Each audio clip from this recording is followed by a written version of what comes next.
चौपाल देखभाला सगला दर्शका ने राम राम सा। भाई ग्रामीण भाई बहनों, चौपाल के माध्यम में आप सभी के लिए रोज नई नई जानकारी ले रहा हूँ। कदे शिक्षा ने ले, कदे स्वास्थ्य ने ले, कदे खेती बाड़ी संबंधित जानकारी और कदे सरकार के द्वारा आप सभी के लिए बनाई गई नई नई योजनाओं के बारे में। आज ही चौपाल में आप अपना दिव्यांग भाई बहना के सशक्तिकरण के लिए सरकार के द्वारा बनाई गई योजनाओं के बारे में बातचीत कर सा, ताकि बने की तरीकों आर्थिक सहायता प्राप्त हो सके। और ये विषय पे आपने सागे चर्चा करवा खातर जो मेहमान पधारा है वे हेमंत भाई गोयल जी, जो कि एक समाज सेवी है और अपना दिव्यांग भाई बहना के अधिकार के लिए बहुत सारा कार्य कराया है। हेमंत जी, बाकी चौपाल कार्यक्रम में आपको बहुत बहुत स्वागत है।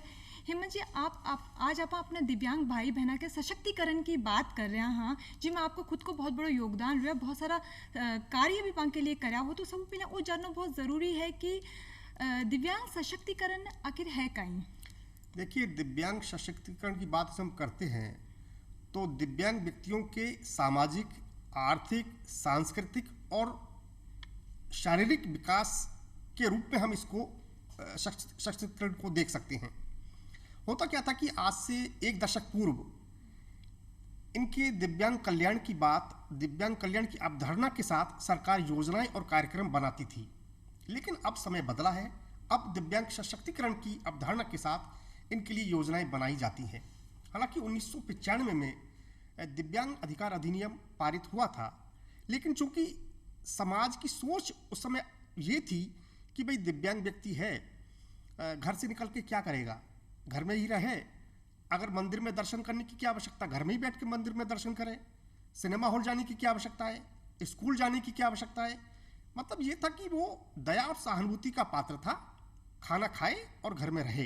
ये एक इस तरह की अवधारणा समाज की एक सोच थी। लेकिन समय बदला। संयुक्त राष्ट्र महासंघ के 2006 में प्रस्ताव पारित किए गए और भारत राष्ट्र ऐसा पहला देश था जिसने इन प्रस्तावों पर हस्ताक्षर किए। उसके बाद सोच तेजी से बदली और इनको समान अवसर, अधिकारों का संरक्षण, गरिमा में जीवन यापन और समाज में पूर्ण और प्रभावी भागीदारी इनको कैसे प्राप्त हो सके, इसके लिए योजनाएं और कार्यक्रम बनने लगे। और उसका नतीजा हम देख रहे हैं कि आज तेजी से इनका विकास हो रहा है। इनकी आर्थिक सक्षमता के लिए बात की जा रही है और उससे भी एक कदम आगे बढ़कर राजस्थान ऐसा पहला स्टेट बना जहां पर इनको शहरी निकायों में सत्ता में भागीदारी प्रदान की गई है। आज पूरे देश में राजस्थान की चर्चा हो रही है, पूरी दुनिया में देश राजस्थान की चर्चा हो रही है। वो इसलिए हो रही है कि यहाँ पर इनको शहरी निकायों में सत्ता में भागीदारी प्रदान की गई है। इसके मायने ये है कि राजस्थान की हर एक नगरपालिका, नगर परिषद और नगर निगम में एक दिव्यांग व्यक्ति को पार्षद के रूप में मनोनीत किया जा रहा है। तो ये बहुत अच्छी बात है कि हम बहुत आगे बढ़कर अब हमारी सोच में परिवर्तन ला रहे हैं। जी, बहुत सही बात आप हेमंत जी बोली हो कि भाई है ना, आपने अपनी सोच ने बदलवा की ज़रूरत है, क्योंकि जो अपनी सोच है बी के अंदर दिव्यांगता नहीं होनी चाहिए, वह बदलने की बहुत ज़रूरत है। क्योंकि सरकार अपना कार्य कर रही है, लेकिन आपा ने अपनी सोच बदलने की इनमें बहुत ज़रूरत है, ताकि आपा मांग के आर्थिक रूप में जो मैंने सहायता जो है वह प्राप्त हो सके। इसके साथ एक और चीज़ मैं पूछना चाहूँगी, प्रमाण पत्र जो है वो बहुत ज़्यादा ज़रूरी है आर्थिक रूप में सहायता प्राप्त करवा खातर। तो वो प्रमाण पत्र की तरीका बनवायो जावे, इसके बारे में आप बताओ। देखिए, बिल्कुल आपने सही कहा कि जब तक किसी दिव्यांग व्यक्ति के पास विकलांगता प्रमाण पत्र नहीं होगा, वो किसी भी सरकारी योजना का लाभ प्राप्त नहीं कर सकता। क्योंकि विकलांगता प्रमाण पत्र उसका सबसे ऐसा मूल दस्तावेज है, उसकी पहचान है, उसका पहचान पत्र है। उसी से उसकी ये पहचान होती है कि वो व्यक्ति दिव्यांगता की श्रेणी में आता है। और सरकारी परिभाषा के अनुसार जिस व्यक्ति की 40% अथवा इससे अधिक दिव्यांगता डॉक्टर द्वारा प्रमाणित की जाती है, वही व्यक्ति दिव्यांग योजनाओं का लाभ प्राप्त कर सकता है। इसके लिए उसको ये जरूरी है, पहले तो जो विकलांगता प्रमाण पत्र है वो ऑफलाइन जारी होते थे। यानी कोई भी आपके नज़दीकी सरकारी हॉस्पिटल में आप जाएं और वहाँ पर जो सरकारी डॉक्टर है वो आपका असेसमेंट करेगा और दिव्यांगता प्रमाण पत्र जारी कर दिया जाएगा। लेकिन अब चूंकि ये सारा सिस्टम ऑनलाइन कर दिया गया, पहले बहुत सारे कैंप्स लगते थे, दिव्यांग लोग के शिविर लगते थे, वहाँ पर भी इनको विकलांगता प्रमाण पत्र जारी किए जाते थे। लेकिन वो सारा सिस्टम अब सरकार ने बंद कर दिया। अब आपको ई मित्र का सहारा लेना पड़ेगा। ई मित्र पर आपको जाना पड़ेगा। ई मित्र पर जाके आप अपना पंजीकरण आप करवाएंगे तो वहाँ से सरकार की तरफ से आपको एक मैसेज प्राप्त होगा कि भाई फला दिन और फला हॉस्पिटल में आपको विकलांगता प्रमाण पत्र बनवाने के लिए जाना होगा।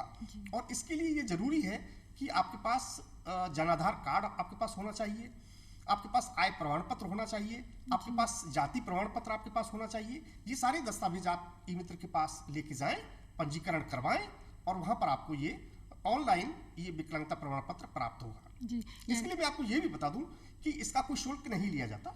ई मित्र पर ये निःशुल्क बनता है, क्योंकि ई मित्र को इस सेवा के बदले सरकार द्वारा भुगतान किया जाता है। तो अगर कोई ई मित्र वाला आपसे पैसे की मांग करता भी है तो वो गलत है।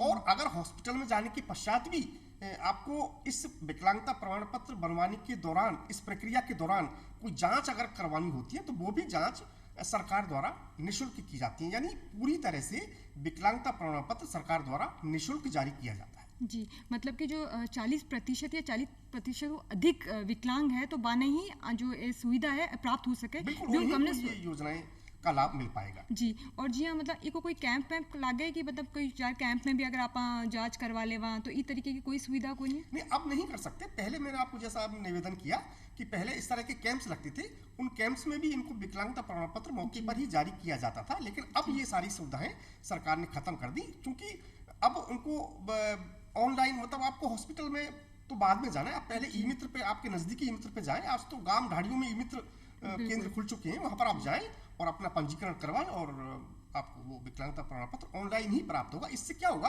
कि इससे एक डाटा भी सरकार के पास तैयार होगा कि देश में या स्टेट में कितने लोग दिव्यांग हैं। पहले ऑफलाइन जब बनता था तो ये एक डाटा सरकार के पास नहीं होता था, क्योंकि बिना डाटा के सरकार योजनाएं नहीं बना सकती कि हमारे देश में कितने ऐसे दिव्यांग हैं, ताकि उस नंबर के हिसाब से, उन संख्या के हिसाब से उनके लिए योजनाएं और आगे उत्तरोत्तर रूप में बनाई जा सके। जी, इसके साथ एक और चीज़ मैं पूछ चाहूँगी, जो प्रमाण पत्र है जी, एक बार बन जाए तो इन्हें रिन्यू करवा की ज़रूरत है या फिर वही प्रमाण पत्र हमेशा के लिए चालते रहती? देखिए, ये जो डॉक्टर है वो ये तय करते हैं कि अगर किसी व्यक्ति की विकलांगता अगर स्थायी रूप से है और जिसके कम या ज़्यादा होने की कोई संभावना नहीं रहती, उसको तो स्थायी विकलांगता प्रमाण पत्र डॉक्टर के द्वारा जारी किया जाता है।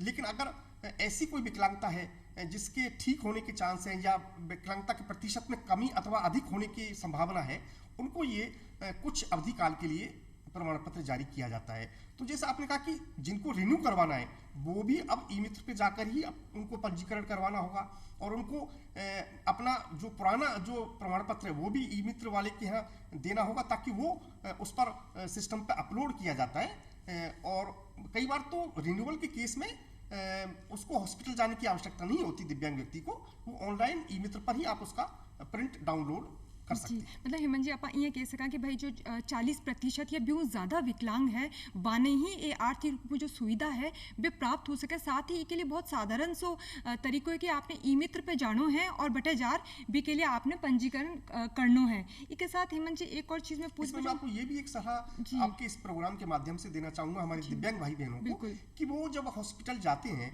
तो वो अपने पुराने पेपर साथ में लेके नहीं जाते हैं। कि आपके अगर कोई इलाज के कोई पेपर हैं, कोई आपकी कोई जांच के पेपर हैं, उनके अभाव में भी डॉक्टर को ये प्रमाण पत्र बनाने में समस्या होती है और वो मांगते हैं, तो इसलिए उनको वापस उस समय लौटना पड़ता है। तो आप जब भी जाएं हॉस्पिटल, जिस तारीख को आपको संदेश प्राप्त होता है आप जाएं, तो ये पुराने पेपर्स, जांच के पेपर्स और आपके इलाज के पेपर्स साथ लेकर जाएं, ताकि आपको ये हासिल करने में दिक्कत नहीं। अच्छा, मतलब जो भी पुराना इलाज चल रहा है का पेपर साथ ले जाना, इसके अलावा भी कोई दस्तावेज है जो ले जाना बहुत जरूरी है? वो तो आपको ई मित्र पर चूंकि वो सिस्टम में अपलोड हो जाएंगे, तभी आपका वो मैसेज आगे फॉरवर्ड होगा। जी, इसके साथ एक और चीज आता है, प्रमाण पत्र की बात कर ली कि भाई वो बनाना बहुत जरूरी है अगर आपने आर्थिक सहायता लेनी है तो। इसके साथ एक और चीज मैं पूछ चाहूँ कि जी हाँ, के जो सरकार ने योजना दी है बिल्कुल लाभ कई बार भी नहीं उठा पावा है या बहुत सारी परेशानियां भी हुआ है, कोई दिक्कत भी हुआ है, तो के लिए कहीं सुविधा है अपनी शिकायत खट्टे करे, कहीं के लिए कोई अलग न्यायालय की व्यवस्था करी गई है या फिर किस तरीकों में ये आपकी शिकायत जो है दर्ज करावे, इसके बारे में आप बताओ। पहली बात तो ये है कि दिव्यांगजनों को खुद में जागृति पैदा करनी होगी, बिल्कुल, क्योंकि अब तो हर चीज ऑनलाइन है। आप सारी योजनाएं ऑनलाइन चेक कर सकते हैं, हर एक डिपार्टमेंट की अपनी वेबसाइट है। तो और हम ये मान सकते हैं कि अब ग्रामीण क्षेत्रों में भी काफ़ी अवेयरनेस, काफ़ी जागृति आई है, अपने अधिकारों के लड़ने की भी जागृति दिव्यांग लोगों में आई है। लेकिन फिर भी अगर आपको योजनाओं का लाभ नहीं मिल रहा आपको अधिनियम के तहत अपने जो आपको अधिकार सरकार ने दिए, उन अधिकारों का कहीं उल्लंघन किया जा रहा है, कहीं आपको प्रताड़ित किया जा रहा है, कहीं आपसे गाली गलौज मारपीट की जा रही है, कहीं भी आपको परेशान किया जा रहा है, तो आप एक विशेष योजना न्यायालय एक होता है हर एक प्रदेश की राजधानी में, वहाँ पर आप शिकायत भी दर्ज करवा सकते हैं, अपनी परिवेदना आप दर्ज करवा सकते हैं, क्योंकि आपको उसमें कोई वकील करने की आवश्यकता भी नहीं है। आप एक सादा कागज पर अपनी परिवेदना लिखकर, आपको वहां पर उपस्थित होने की जरूरत भी नहीं है, आप डाक से भेज सकते हैं, आप ईमेल उनको कर सकते हैं, आप उनको किसी भी इस तरह के माध्यम से आप अपनी परिवेदना वहां पर भेज सकते हैं, और वो वहां पर जिस भी विभाग ने व्यक्ति ने आपके दिव्यांग व्यक्ति के अधिकारों का हनन किया है, अधिनियम का उल्लंघन किया है, उसको न्यायालय द्वारा सम्मन जारी किया जाता है और उनसे ये पूछा जाता है कि आपने ये ऐसा क्यों किया। अब बहुत बढ़िया जानकारी हेमंत जी आप दियो कि भाई आके लिए भी एक यहाँ को न्यायालय बनाए गए कि यहाँ को कानून बनाए गए कि आपा ने वकील करवा की जरूरत को नहीं, जो भी पीड़ित है वो आपकी जो शिकायत है बस सीधी सीधी दे सके है और बिमन जाबा की जरूरत भी को नहीं। इसके साथ में जी मैं ये भी आपको देखो जानकारी दे दूं, जी क्योंकि बहुत आपका चौपाल बहुत ही लोकप्रिय कार्यक्रम है और बहुत इसकी पहुंच है, तो जो ये विशेष उपज न्यायालय है इसको सिविल कोड की शक्तियां प्राप्त हैं।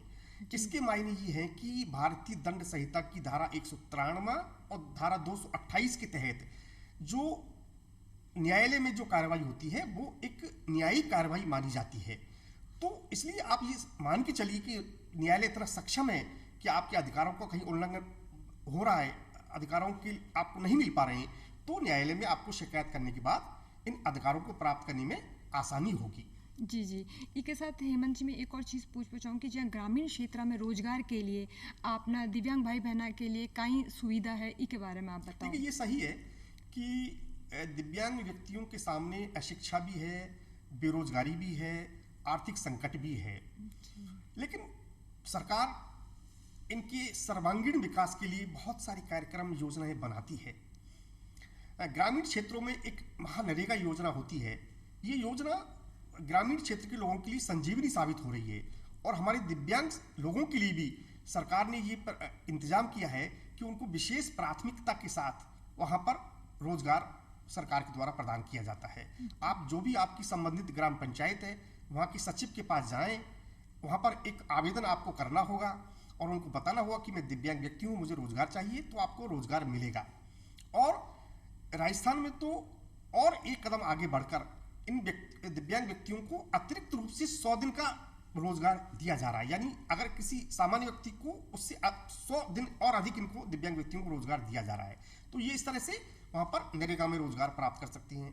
इसके अलावा एक ये भी सरकार की अभी सोच चल रही है, योजना चल रही है कि भाई जो दिव्यांग किसान हैं उनको तत्काल मांग के आधार पर कृषि कनेक्शन जारी किए जाएं और बहुत ही न्यूनतम डिमांड नोटिस, न्यूनतम राशि लेकर उनको ये कृषि कनेक्शन दिए जाए। क्योंकि अगर मान के चलिए कि कोई दिव्यांग व्यक्ति अगर किसानी जैसा काम करता है तो हमारे लिए तो बहुत गर्व की बात है कि इतनी मुश्किल काम, क्योंकि आज तो देश में सबसे मुश्किल काम है तो वो किसानी का काम है और दिव्यांग व्यक्ति उसको करते हैं, तो निश्चित रूप से हमें उनको अतिरिक्त रूप से सुविधाएं देनी चाहिए भी और सरकार दे भी रही है। और इसीलिए वो जब तक हम उनका आर्थिक रूप से हम उनको सक्षम नहीं बनाएंगे, वो तब तक देश और राष्ट्र और समाज की सम्मानीय उत्पादक नागरिक नहीं बन पाएंगे। बिल्कुल सही बात हेमंत जी आप बोलियो। अब तो आप बात करिए ग्रामीण क्षेत्र में रोजगार की, शहरी क्षेत्र में माने रोजगार के लिए कई अवसर है, इसके बारे में आप बताओ। देखिए शहरी क्षेत्रों में भी सरकार अगर नगरपालिका क्षेत्र में जो डेयरी बूथ होते हैं उन डेयरी बूथों के आवंटन में सरकार ने अधिसूचना जारी करके इनको 5% आरक्षण का अधिकार प्रदान किया है। तो आप मान के चलिए कि अगर 1000 बूथ सरकार खोलने जा रही है तो उनमें 50 दिव्यांग व्यक्तियों को बूथ मिल पाएंगे। इसके अलावा इनको आर्थिक रूप से सक्षम बनाने के लिए, स्वरोजगार करने के लिए अधिकतम 5 लाख रुपए का भी सरकार द्वारा ऋण दिया जाता है और उसमें 50,000 रुपए की अधिकतम सब्सिडी भी सरकार के द्वारा दी जाती है। तो अपना स्वरोजगार भी ये कर सकते हैं, क्योंकि सरकारी नौकरियां बहुत सीमित हैं। हर कोई अगर सरकारी नौकरी की तरफ भागेगा तो वो चूंकि अवसर तो बहुत सीमित हैं, बड़ा मुश्किल है, इसलिए स्वरोजगार के लिए भी सरकार इनके लिए बहुत प्रयास कर रही है। और इसीलिए सरकार ने कौशल विकास योजनाएं जो होती हैं, क्योंकि जब तक कौशल विकास नहीं होगा वो स्वरोजगार नहीं कर पाएगा, वो प्राइवेट जॉब नहीं कर पाएगा।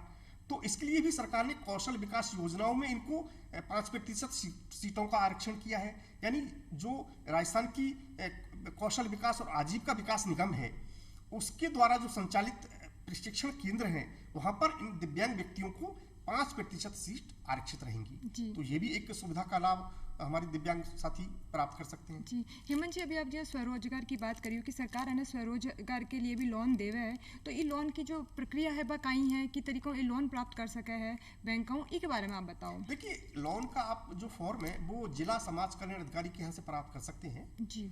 ऑनलाइन भी आप प्राप्त कर सकते हैं और उस आवेदन पत्र के अंदर सारे दिशा निर्देश दिए हुए होते हैं। वो आप, क्योंकि देखिए सरकार में कागज की पूर्ति बहुत जरूरी होती है, तो आप अगर कागज की पूर्ति पूरी करेंगे दिशा निर्देश अनुसार तो निश्चित रूप से आपको योजना का लाभ मिल पाएगा। तो वो फॉर्म आप वहाँ उससे रोजगार समाज कल्याण अधिकारी के यहाँ जमा करवाएं, वहाँ से वो आपके लिए जो लोन की फाइल है बैंक को भेजी जाती है और वहाँ से आपको लोन स्वीकृत होता है।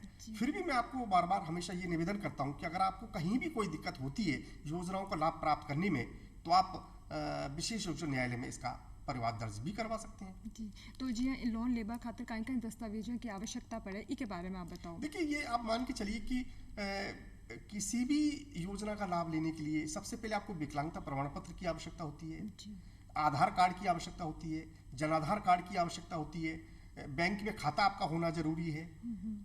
ये मूल दस्तावेज आपके पास होने चाहिए। ये एक बेसिक सी रिक्वायरमेंट्स हर एक योजना का लाभ प्राप्त करने के लिए होती है। और कौन कौन सा जिनका स्वरोजगार की अपन बात करें तो कौन कौन सा रोजगार के लिए सरकार आने जो लोन है वो देवे, इसके बारे में आप देखिए, इनकी लिस्ट काफी लंबी है। बहुत सारे ऐसे रोजगार हैं उनको सरकार ने उसमें शामिल किया है। वो सारा उस फॉर्म में होता है कि भाई कौन कौन से रोजगार के लिए, चाहे वो आप उत्पादन के मामले में कोई बात हो, चाहे सर्विस ओरिएंटेड कोई रोजगार हो, तो वो एक बहुत बड़ी लिस्ट है, उसकी अपन यहाँ भी चर्चा करना संभव हो नहीं पाएगा। तो वो ये पूरे दिशा निर्देश के साथ, और फिर भी उनको कोई दिक्कत है तो वहाँ जो रोजगार अधिकारी हैं वो उनसे आप सलाह ले सकते हैं। इसके अलावा इनको बेरोजगारी भत्ता भी सरकार दे रही है। यानी अगर आपने स्नातक पास कर लिया, उत्तीर्ण कर ली और आप बेरोजगार हैं, आप बेरोजगारी भत्ता भी राजस्थान सरकार से प्राप्त कर सकते हैं। तो इस तरह की योजनाएं